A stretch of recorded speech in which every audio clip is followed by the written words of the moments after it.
안녕하세요 여러분. 토요일 밤 잘 보내고 계십니까? 전 주말 출근하고 오늘도 카메라를 켰습니다. 제가 다음 주에 출장이 많아가지고 조금 긴 호흡의 영상을 올려드리고 다음 주에는 한두 편 정도 인사를 올리게 될 것 같습니다.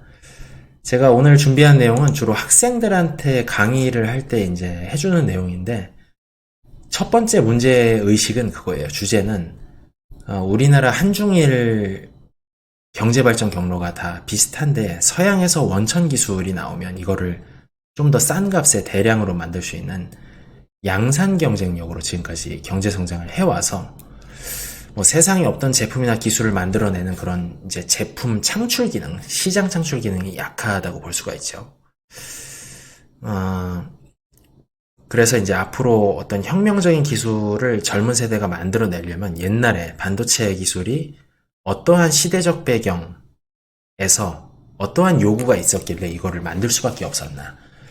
이런 배경을 이해하는 게 도움이 될 거라고 생각해서 이제 이런 히스토리들을, 조각들을 이제 모아서 제 나름대로 이야기를 엮은 것이고, 두 번째는 요즘 우리 반도체 기업 투자, 주식 투자하실 때 핸드폰, PC, 노트북, 태블릿, 서버 이런 쪽, 하이엔드 선단 공정 쪽 시장만 보시는데 비메모리 시장 전체의 한 40-50%를 여전히 기계, 우주항공, 군사 이런 쪽이 잡고 있거든. 이런 거를 레거시라고 하지만 레거시라고 해서 이쪽 기술이 쉬운 건 아닙니다.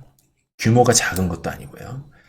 그래서 이쪽으로 미국, 독일, 일본 기업들이 잘 하는데, 미국에서는 텍사스 인스트루먼트, 아날로그 디바이스, 그다음에 유럽에서는 독일의 인피니언, 스위스의 ST 마이크로 엘렉트로닉스, 그다음에 또 하나가 네덜란드의 NXP, 요거는 삼성전자가 M&A 한 해 만에 그런 얘기가 있었기도 했었죠. 일본에는 이제 르네사스, 차량용도 하지만 사실은 기계도 많이 하고, 기계 쪽으로도. 그래서 요런 반도체 기업 투자에 있어서도 우리가 너무 IT 쪽에만 관심을 갖다 보니까 간과하고 있는 좋은 회사들을 우리가 한번 생각해 볼 필요가 있지 않나. 요 얘기는 제가 나중에 따로 종목을 가지고 말씀드릴 건데, 어쨌든 요런 목적으로 만든 자료입니다. 먼저 저희가 이제 인터넷에 유명 강사들 이제 강의를 듣다 보면 이거는 무조건 외워라, 이유를 묻지 말고, 그런 것처럼 요 세 분의 얼굴과 이름을 잘 기억해 주시길 바래요. 저번에 그 ASML 영상 보신 분들은 로버트 노이스 고든 무어 아실 테지만 인텔 창업주들이시고, 두 번째는 유진 클라이너라는 분인데, 여기 보시는 사진이 이제 실리콘밸리 벤처 스타트업의 시조새 격으로 불리는 페어차일드 반도체입니다. 여기에 창업 그룹 8명인데 이 8명 개개인이 되게 유명하신 분들이에요. 하지만 오늘 우리는 1, 2, 3번 분들에 좀 초점을 맞춰서 이야기를 진행하려고 합니다. 이분들의 스승님이라고 볼 수 있는 게, 여기 보시면 1956년에 반도체의 원천 기술인 트랜지스터 개발로 노벨 물리학상을 수상하신 세 분인데, 윌리엄 쇼클리, 존 바딘, 월터 프레튼, 이분들이 AT&T의 벨 연구소, 벨랩이라고 하는데 여기서 트랜지스터를 처음으로 만드셨어요. 그러니까 이 윌리엄 쇼클리 이 양반이 반도체로 돈을 번다고 그 전국에서 가장 우수한 대학원생들을 모집해서 손수 뽑았는데, 그 중에서 8명이 이 사장님의 괴팍한 성격을 참지 못하고 나가서 따로 차린 회사가 바로 여기 F라고 돼 있죠. 페어차일드 반도체입니다. 이 중에서 로버트 노이스, 고든 무어가 나와서 또 인텔을 차리게 되는, 그야말로 뭐 IT의 화수분이라고 볼 수 있는 그런 회사이다, 이런 거고. 어쨌든 여러분들 반도체 기술을 왜 만들었을까요? 제가 오늘 크게 그 당시의 시대적 배경 3가지 정도를 말씀을 드리겠습니다. 트랜지스터 기술을 왜 만들었다라는 거를 노벨상 받으신 윌리엄 쇼클리 박사님이 1956년 12월 11일에 노벨상 수상 기념 강연, 여기 노벨 렉처라고 돼 있죠. 이미 내다 보신 것 같아요. 트랜지스터 테크놀로지가 물리학의 새로운 지평을 열었다. 상당히 어떻게 보면은 자뻑이라고 볼 수도 있는데, 이미 나의 이 발명이 물리학의 판도를 바꿀 것이다, 약간 이런 선언에 가까운. 여기서 이제 왜 트랜지스터를 자기가 만들어 놓으라 하고 이제 밝히신 내용이 바로 요겁니다. 이제 저도 직접 경험은 못 해봤지만 옛날 여러분들 전화 교환 센터가 있었죠.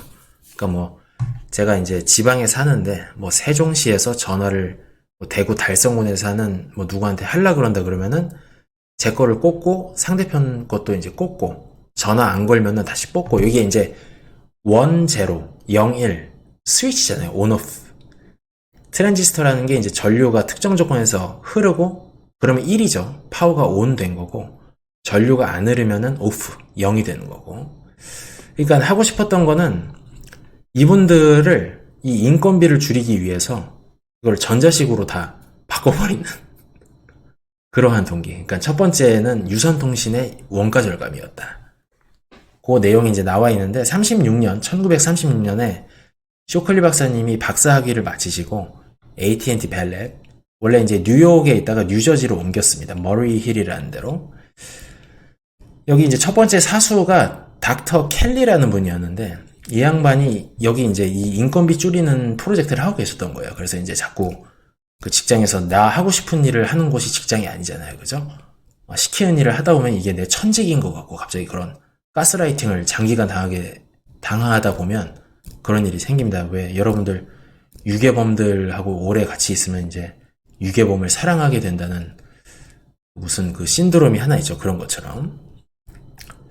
근데 여러분들 그 교환센터가 왜 생겼냐면은 그 미국에서는 우리나라 구한말 1900년대 초반 10년대부터 유선전화망이 본격적으로 깔리기 시작하는데 이 기술도 사실 군사 쪽이랑 무관하지 않습니다. 이 얘기까지 들어가면 너무 길어져서 생략을 하는데 어쨌든 가입자가 1명, 2명, 점점점에서 N명, 만약에 이게 미국이라 그러면은 뭐 한 1억 명 단위가 됐겠죠.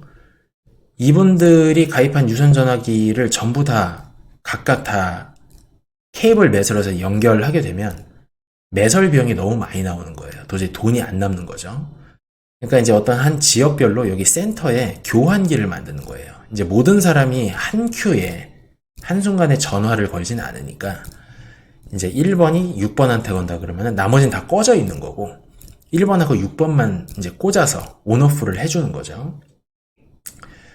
그리고 이제 이 전화를 아무나 다 하진 않고 평소에는 별로 안 하는데 이제 몇 명이 걸기 시작하면 또 그때 집중적으로 또 이제 또 트래픽이 걸리는 현상이 있어요. 요거를 나타내는 게 통기학에서 아시는 분은 아시겠지만 포화성 분포라는 게 있습니다. 참 그 머피의 법칙처럼 가는 날이 장날이라고 얼마 차가 안 다니는 것 같아서 2차선 도로를 만들어 놨더니 이제 차들이 엄청나게 몰리는 특정 시간에 그런 골 때리는 상황이 이제 우리나라도 도시계획 실패한 데가 되게 많은데 어쨌든 교환기가 이렇게 나와 있는데 결국에는 65년에 AT&T에서 최초로 전자교환기가 나오면서 이 여성분들이 일자리를 잃게 되는 그런 현상이 발생을 했습니다.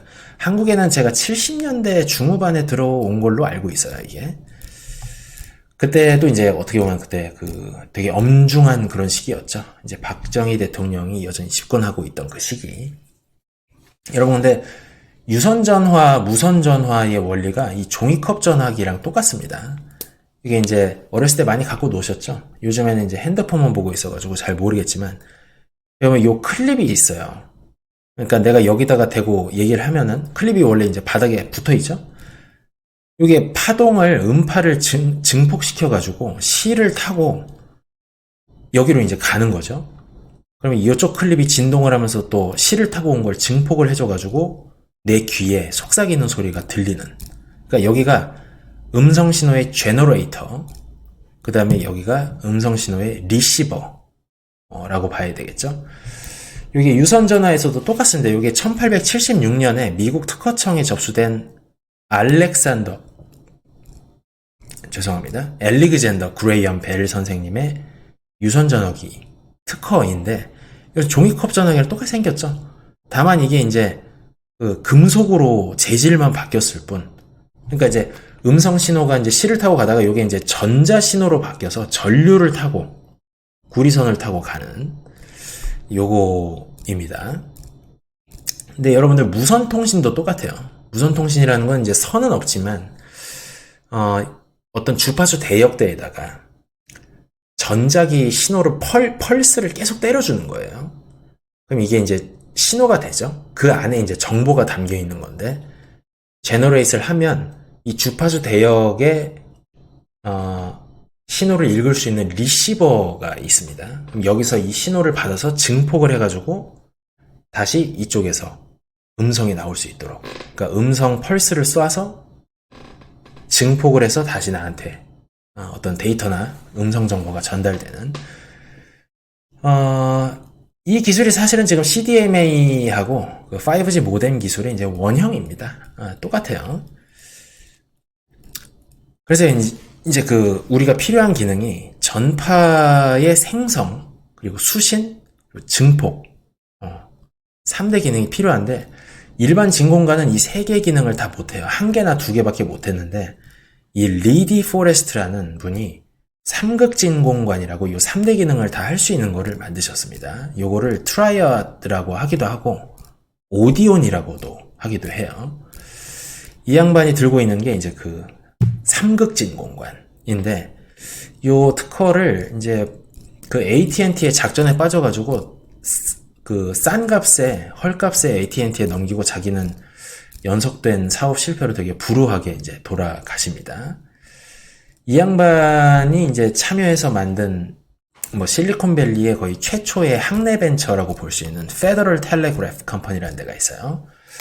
연방전신이라고 하는, 그러니까 1900년대 초반 우리나라 여전히 뭐 고종이 아관 파천하고 뭐 이제 이러고 있을 때 미국에서는 이미 무선 통신이 군사 쪽으로 응용이 되고 있었던 이 정도의 차이가 있는 거죠. 그러니까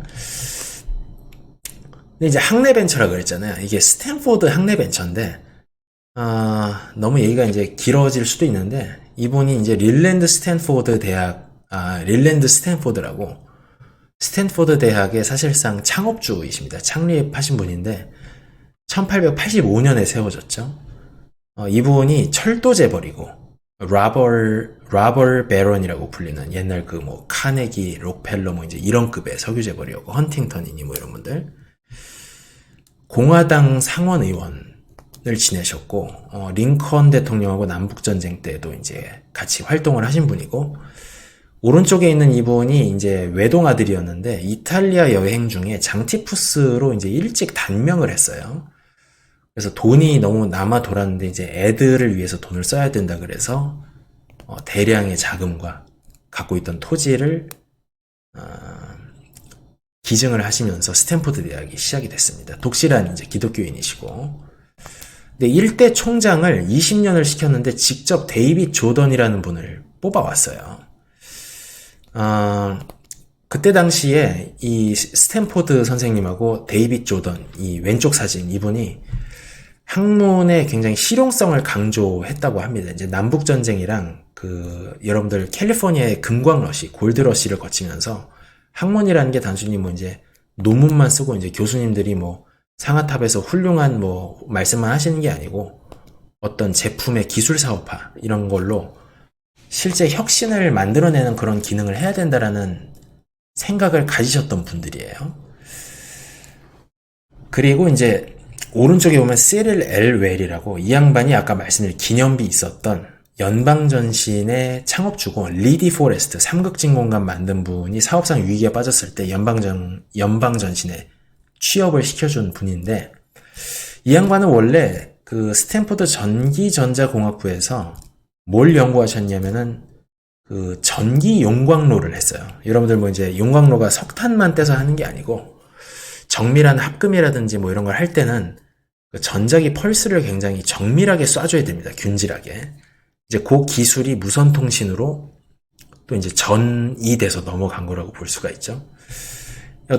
이거 우여곡절이 많은데 어쨌든 이 양반이 연방전신이라고 이제 무선통신 스타트업을 아주 우연한 기회에 창업을 하게 됐고, 여기에 데이빗 조던, 스탠포드 총장님하고 당시에 전기전자공학부 교수님들이 공동 출자를 해서 보여드린 이 Federal Telegraph Company, 연방전신이 굉장히 그 중요한 실리콘밸리 스타트업의 원형으로 지금까지도 많이 교육이 되고 있습니다. 그런데 이제 한 가지 흥미로운 거는 이 제목을 보시면 Arc of Empire, the Federal Telegraph Company, the U.S. Navy and the Beginnings of Silicon Valley 돼 있는데, 핵심인 즉 이겁니다. 이제 초기에 기술 사업화, 반도체, 전자 기술에 있어서 미 육군과 미 국무부 뭐 이런 곳이 초기 자금을 다 대줬다. 초기 시장을 열어줬다라는 그런 내용이에요. 이 기술을 검증하고 좋다라는 거를 먼저 제품을 만들고 써본 사람들이 있어야 되기 때문에 무선통신 같은 경우에는 주로 군사, 해군 함정 선박 간의 통신, 그리고 이제 1, 2차 세계대전 때 뭐 큰 통신탑 파리에다가 세워놓고 대륙간 통신을 한다든지 이제 이런 걸로 많이 활용이 되면서 그게 나중에 상업화가 된 게 휴대폰 이런 거라고 보시면 됩니다. 라디오하고 인텔하고 퀄컴도 초기 매출은 다 군사, 그 다음에 그 우주항공국, 나사 이런 쪽이었습니다. 어쨌든 저희가 반도체 특허부터 이게 왜 나오게 됐냐라는 배경을 지금 두 가지 말씀드린 거예요. 하나가 이제 유선통신에서 교환원들을 그 전자식 스위치로 바꾸고자 하는 원가 절감의 의지. 그 다음에 이제 두 번째는 무선통신인데 진공관이 열이 너무 많이 나기 때문에 부피를 많이 차지하고 이거를 조금 더 이제 역시 이게 스위치잖아요. 그러니까 전파를 이제 생성했다 말았다 이게 펄스니까 이거를 좀 더 부피가 작고 열을 발열을 낮추는 이제 이런 두 가지의 기술적인 요구가 있었다 그 당시에. 여러분들 참고로 말씀드리면은 진공관을 옛날에 이제 뭐 애니악인 이런 컴퓨터에 막 몇만 개를 꽂아서 하는데 열이 많이 나니까 그 막 주먹만한 나방들이 다 붙어가지고 이제 작동을 안 한 거예요. 그래가지고 그 나방을 버그라고 해요. 이제 벌레라 그러잖아. 그래서 그거를 제거하는 거를 디버그라 그럽니다. 요거 소프트웨어에서 에러 났을 때 그 고치는 거를 디버깅이라 그러죠. 요게 이제 그 어원이 거기서 왔다고 합니다. 칩 5에 또 이런 내용이 나와요. 제가 이제 반도체 기술이 왜 나왔나 이제 세 번째의 당시 기술적 배경, 시대적 배경. 핵폭탄입니다. 핵폭탄. 예, 밑에 보시면 여러분들 다 아시겠지만 오펜하이머죠. 영화 다 보셨나요? 여러분들 오펜하이머가 소련의 간첩이다 아니다 논란이 아직도 끊이지 않고 있죠. 아닌 거라고 이제 말하는 것이 이제 조금 메인스트림의 의견인데 사실 이제 소련에서 기밀 해제된 문서를 보면 거의 빼박이라고 볼 수 있는데 제 생각에는 어쨌든 그거는 뭐 오늘의 주된 주제는 아니니까. 그래서 이제 2차 대전 때 아인슈타인이 편지를 써서 이제 독일에서 핵폭탄 만들기 전에 우리가 뭐 자유세계에서 더 만들어야 된다 이제 이렇게 해가지고 로스 알라모스라고 하는 사막, 미국의 어떤 사막 기지에서 천재 과학자들을 다 몰아 넣어가지고 가족들하고 같이 핵폭탄 개발 프로젝트를 시키는데 맨 위에 있으신 분이 존 폰 노이만 박사라고 뭐 전자에 관심 있으신 분들은 아시겠지만 현대 컴퓨팅 아키텍처의 아버지 폰 노이만 아키텍처를 만드신 분인데 이 양반이 핵폭탄 만들 때 이 아이디어를 얻으셨다 그래요. 여기 보시면 이게 핵탄두인데 복잡한 뭐 전선이랑 케이블, 전자장치가 많이 붙어 있죠. 이게 왜 그러냐면 핵폭탄이라고 하는 거는 안에 이제 플루토늄이나 이제 우라늄을 아주 균질하게 모든 그 방향에서 폭발파를 아주 균질하게 쏴줘야 그 입자들이 압축이 되면서 임계 밀도, 임계 질량에 다다르게 됩니다. 그럼 확률상으로 이 분자들이 막 연쇄 폭발하면서 막 안으로 모이다가 핵을 깨트리는 그 순간이 와요. 이때 에너지가 바로 핵폭탄의 에너지인 거죠. 그러니까 균질한 압력으로 자꾸 압축을 시켜줘야 되는. 근데 이제 그게 되게 어려워요. 이거가 이제 그렇게 이제 균질하게 한 방에 터져서 폭발력이 안으로 들어갈 수 있게 화약을 장치해 놓은 거를 폭발 렌즈라 그럽니다. 익스플로시브 렌즈라 그러는데 요거 이제 장약의 덩어리죠. 정밀하게 배치된 요 각도 하나하나를 계산하는데 미적분, 뭐 고등 확률 미적분 이런 게 다 들어가기 때문에 요게 이제 제가 알기로 이제 마크 1인가 애니악인데 요거를 사용하게 된 거예요. 원래는 당시에 컴퓨터를 이런 복잡한 계산에 쓰질 않아가지고 거기 로스 알라모스 기지에 모인 천재 과학자들이 컴퓨터 사용을 거부했다 그럽니다. 근데 이제 계산 용량이 점점 많아지다 보니까 인간 계산기들을 갖다가 쓰기 시작했는데 그게 이제 과학자들 마누라들이었어요. 근데 이제 뭐 한 반나절 하다가 진짜 막 더러워서 못 해먹겠다 그래가지고 일부 컴퓨터를 썼는데 성능이 너무 좋아서 아까 보여드린 폰 노이만 박사님께서 맨하탄 프로젝트가 끝나고 자기 연구실에서 따로 컴퓨터를 만드시다가 요 지금 폰 노이만 아키텍처라는 거의 원형을 그때 정립하신 걸로 여기 보시면은 어디야? 어쨌든 여기 아토믹 헤리티지 파운데이션이 연방기관입니다. 여기에 그런 내용들이 나와 있습니다.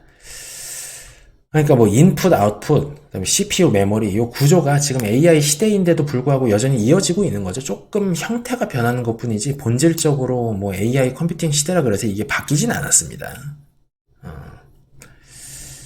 뭐 바뀌었다라고 하는 분들도 있는데 어쨌든 다시 이제 말씀을 이어가면 반도체 기술이 등장한데 이제 유선통신, 무선통신 그리고 핵폭탄. 그러니까 결국에는 이 컴퓨터들이 다 진공관 베이스로 하던 건데 이거의 11개 부피 극복을 위해서 트랜지스터로 이제 바꾸고 그것이 이제 반도체 집적 회로가 되어 있는 것이죠. 근데 여러분들 이 영화가 아니고 드라마를 보셨는지 모르겠는데 밴드 오브 브라더스와 함께 유명한 제2차 대전 영화이죠.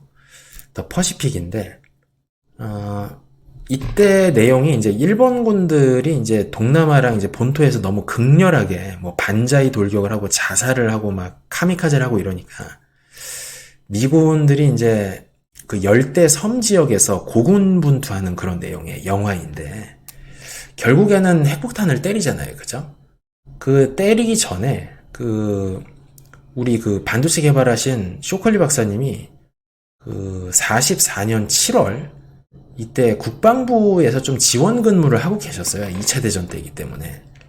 그때만 해도 이제 국방성이 아니고 이제 전쟁성, 여기 War Office라고 돼 있죠. 그래서 어떤 용역을 하게 되시는데 그 용역의 내용이 지금 과달카날이나 이런 데서 우리 미군 병사들이 일본 애들 저 극악한 새끼들하고 싸우는데 인명피해가 너무 많이 났는데 만약에 우리가 일본 본토를 점령하려고 그러면은 사상자가 얼마나 나겠느냐 요거를 좀 추산을 해주세요. 요런 용역이었습니다. 그래서 쇼콜리 박사님이 결론을 내주셨어요. 일본인을 500만에서 1000만 명 죽여야 된다. 경험상으로. 왜냐면은 독일에다가 핵폭탄을 안 쐈는데 재래식 폭탄을 엄청나게 떨군 드레스덴 폭격이라는 게 있었거든요. 그걸 봤을 때 500만에서 1000만 명 일본인을 죽여야 되고 그럴 경우 미국 예상 사상자가 170만에서 400만이 나올 거다. 그러니까 이거 이렇게 되면은 전쟁을 계속할 수 없잖아요. 그죠? 그래서 결국에는 맨하탄 프로젝트에서 나온 리틀보이와 팬맨을 히로시마와 나가사키에 터뜨릴 수밖에 없었다. 그래서 어떻게 보면은 쇼컬리 박사님께서 반도체도 만드셨지만 대한민국의 광복에도 상당한 역할을 하신 그런 분이다. 이렇게 말씀드릴 수 있을 것 같습니다. 그래서 이제 여기 보시면 노벨 프라이즈 위너 Shockley hires young minds to perfect his invention. 이제 일본도 담그시고 그리고 이제 반도체 노벨상도 받으시고. 근데 이 양반이 남이 잘 되는 걸 별로 안 좋아하는 분이었기 때문에 내가 만든 반도체 기술로 뭐 텍사스 인스트루먼츠가 라디오를 만들어서 돈을 벌었어? 이런 못 배운 새끼들. 내가 돈 버는 것까지 한번 보여주마. 그래가지고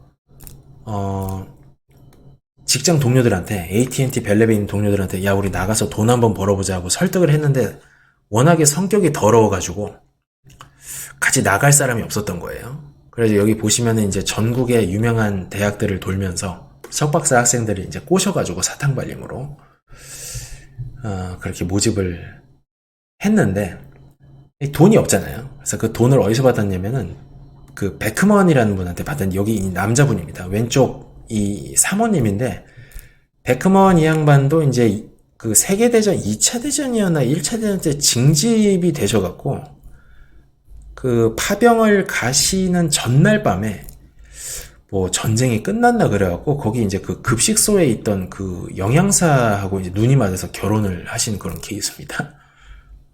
이 얘기가 좀 샜는데 어쨌든 이 양반은 여러분들 그 산성하고 알칼리 재는 그 pH 미터 있죠. 그거를 전 세계 최초로 상용하신 분이고 돈을 엄청나게 많이 버셔서 여기 보면 베크먼 인스트루먼트라는 화학 뭐 전기 정밀 계측 장비 이런 거 만드는 회사인데 지금은 아마 화학 쪽으로 되게 유명한 생명공학으로도 유명한 데네허라는 회사에 인수가 된 바가 있습니다. 어쨌든 당시에 베크먼 선생님이 돈이 엄청 많으셔서 쇼클리 박사가 베크먼 선생님 돈을 받아서 캘리포니아 여기가 써니베일인지 마운틴뷰인지 제가 이제 기억이 가물가물한데 아마 마운틴뷰였던 것 같습니다. 여기 써있네요. 마운틴뷰라고. 여기에 이제 베크먼 선생님의 돈과 자신의 기술 그리고 이제 전국을 돌아다니면서 직접 선발한 대학원생들을 데리고 이제 쇼클리 반도체 연구소를 만들었고 결국 망했습니다. 그리고 현재 이 땅에는 여기가 이제 페이스북 사옥이 지금 들어와 있는 자리입니다. 역사가 이어지고 있죠. 어쨌든 그 쇼컬리 박사님께서 우수 인재를 8명을 뽑으셨는데 그 중에서 8명이 이제 이 쇼컬리 박사님하고 더 못해 먹겠다. 그러니까 이제 쇼컬리 박사님이 처음에 뽑을 때는 노이스 자네는 나와 함께 물리학의 이 우주의 진리를 깨우칠 수 있는 거의 유일한 그런 인재일세 이렇게 뽑은 다음에 다음 날에는 내가 너 같은 새끼를 왜 뽑았지? 내가 죽을 놈이야. 나 그냥 나가서 죽을게. 이제 뭐 이제 이런 식으로 그래서 인력 관리에 이제 실패하시면서 나가야 되는데 8명이 이제 또 나가려고 하니까 돈이 없잖아요. 그죠? 근데 이제 아까 말씀드린 그 유진 클라이너 이 양반이 이제 유대계 이민자의 아드님인데 아버지께서 금융권에 재직하고 계셨어요. 특히 이제 증권 발행, 언더라이팅이라 그러죠. 거기에서 이제 그러니까 친구들이 아빠한테 전화해가지고 우리 좀 돈 대줄 만한 투자자가 없냐 이걸 좀 알아보라 그래서 전화해서 알아본 사람이 요 밑에 있는 또 아서 락이라는 분인데 실리콘밸리 벤처 투자의 굉장히 또 전설적인 그런 투자가 중에 한 명입니다. 이분이 손을 대신 게 이따 말씀드릴 페어차일, 그다음에 인텔, 그 다음에 애플, 여기 뭐 텔레다인이라는 회사도 있고 지금도 아마 상장돼 있을 거예요. 나스닥에. 이 양반이 이제 자기 돈은 없지만 그래도 투자자를 주선해 준다고 막 뛰어다녔는데 아무도 안 해주려고 그러는 거예요. 여러분들 벤처 자금 모집하기 쉽지 않잖아요. 그죠? 그래서 39번째인가 40번째에 드디어 한 분을 잡았는데 그 양반이 성함이 여기 타임지 모델이 되셨던 셔먼 페어차일드라는 분이었습니다. 이분도 양력이 되게 특이한 게 여기 밑에 보시면 아버님이 조지 윈트롭 페어차일드라고 IBM의 공동 창업주셨어요. 그래서 이 양반이 IBM 주식을 아버님이 좀 어렸을 때 일찍 돌아가셔가지고 30 초반부터인가 IBM 최대 주주가 돼요. 개인으로서. 그래서 평생 돈 걱정은 안 하고 사셨는데 제 기억에 자손은 없었던 기억이 납니다. 어쨌든 이 양반도 돈을 받고 그냥 뭐 흥청망청 노른 게 아니고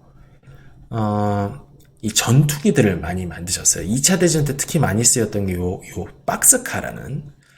박스카라는 거는 이제 기차 한 칸에 들어갈 수 있는 화물을 한 박스라는 그런 뭐 항공기, 수송기에서 그런 용어를 쓴다고 합니다. 그 다음에 뭐 요거는 뭐 지대지 지원 공격기였나 이제 뭐 요런 거를 히트시키면서 돈을 좀 많이 버셨어요. 그래서 이제 페어차일드 반도체라는 이름이 바로 이 페어차일드 가문 기업에서 돈을 댔다라는 그런 의미입니다. 현재는 아마 제가 알기로 아날로그 디바이스에 인수가 됐는데 그래서 쇼컬리 박사님이 56년에 노벨상 타시고 회사 만든 지 얼마 되지도 않아서 57년 10월에 요 배반자 8명이 트레이토러스 8이라고 그럽니다. 나중에 이거를 또 쇼컬리 박사님께서 트레이토러스 8이라고 8인의 배반자라는 이름을 붙여주신 거예요. 이 양반들이 써니베일의 반도체 회사를 차리게 된다. 근데 이제 이것도 완전한 스타트업이 아니고 페어차일드 카메라라는 사업부에 소속이 된 그러니까 이제 독립된 창업 기업이 아니고 어떤 한 사업부 정도의 지위였다고 보셔야 될 것 같아요. 그래서 여기 보시면은 가장 좀 이제 뒤를 돌아보면서 좀 남성다운 그 썩소를 날리고 있는 분이 이제 로버트 노이스, 인텔 창업주주 중에 한 분인데, 이 양반이 오래 근속하다가 사장을 안 시켜주고 또 이상한 뭐 그 페어차일드랑 친한 분 어디 바지를 갖다 놓으니까 열받아가지고 이제 나와서 차린 회사가 인텔이에요. 근데 인텔을 차릴 때 어떤 기술을 갖고 나왔냐면 D램 기술을 갖고 나왔는데 68년인가에 여기 보시면 로버트 데너드라는 분인데 이분이 IBM 왓슨 연구소에서 이 최초의 전 세계 최초의 D램 특허입니다. 1968년 6월 4일. 여기 보시면은 Field Effect Transistor Memory라고 나오고, 그다음에 워드 라인, 그다음에 비트 라인. 이거 지금도 쓰는 용어예요. 워드 라인, 비트 라인. 그래서 이 D램을 가지고 창업을 하는데, 요번에는 그 아서락 선생님이 고든 모어하고 로버트 노이스하고 친했고 그들의 실력을 알고 있었기 때문에 자신의 돈을 태우고 인텔의 초대 회장으로 합류를 하시게 됩니다. 그 다음에 유진 클라이너 아까 말씀드렸죠. 아빠가 금융업 하신다는 이분은 벤처 캐피탈을 차리셨어요. 클라이너 퍼킨스라고 벤처 업계에서 거의 신화적인 그런 미국의 회사인데, 여기서 돈 된 회사들 여기 뭐 다 아시죠? 일렉트로닉 아츠, 뭐 피파 하시는 분들 다 아실 거고, 아마존, 인텔, 구글, 넷스케이프는 우리 익스플로러 전에 인터넷 브라우저의 원형을 제시한, 그리고 요거를 만드신 분도 앤드리센 호로비츠라고 사람 이름이자 이분이 만드신 또 하나의 전설적인 벤처 캐피털 회사의 이름이기도 한 그런 회사고, 선 마이크로 시스템즈, 그 다음에 제넨텍, 제가 저번에 바이오 영상에서 말씀드렸죠. 인공 인슐린을 더 이상 소돼지를 도축하지 않고 미생물을 통해서 만들 수 있는 그 기술을 만든 회사. 그 다음에 인텔의 초기에 돈 된 회사가 또 흥미롭게도 여기 보면은 이제 작아서 안 보실 텐데 로렌스 락커펠러라는 분이 계십니다. 이 양반은 그 석유왕 존 D 락커펠러의 3대 손이니까 손자 중에 한 명이에요. 이분이 이제 돈이 남아 돌아가지고 인류 사회와 국가에 도움이 되는 기업을 발굴해서 육성하겠노라라는 그런 굉장히 우주적인 그런 목적을 가지고 Venrock Associates라는 벤처 캐피탈을 만드셔서 록펠러 가문의 자금으로 돈 된 회사들이 인텔, 애플, 한 30배, 50배 수익을 다 보셨습니다. 아마존, 페이스북, 그 다음에 길리어드는 미국에서 에이즈 치료제로 거의 1등을 먹는 회사입니다. 요거 바이오 얘기를 제가 나중에 시리즈로 한번 해드릴게요. 한국이 지금 반도체 배터리만 지금 다 열들을 올리고 있어가지고, 구글, 마이크로소프트, 그다음에 홀푸즈는 유기농 식자재 마트죠. 아마존에 인수가 됐고, 어쨌든 여러 사람들의 뜻과 돈이 모여서 인텔이라는 회사가 만들어졌다. 그래서 오늘 실리콘밸리 상고사 여기까지 하고요. 여러분들한테 어떤 혁명적인 기술이나 소자가 나오기까지 얼마나 많은 국제정치적 사건과 돈과 인물과 이런 것들이 얽혀 있는지 조금만 생각해 볼 수 있는 시간이 됐다면 저로서는 더 바랄 게 없을 것 같습니다. 제가 더 많은 이야기들이 있는데 그거는 다음에 더 좋은 기회에 플레이리스트로 엮어서 한번 제대로 들려드리도록 하겠습니다. 시청해주셔서 감사합니다. 좋은 주말 되십시오.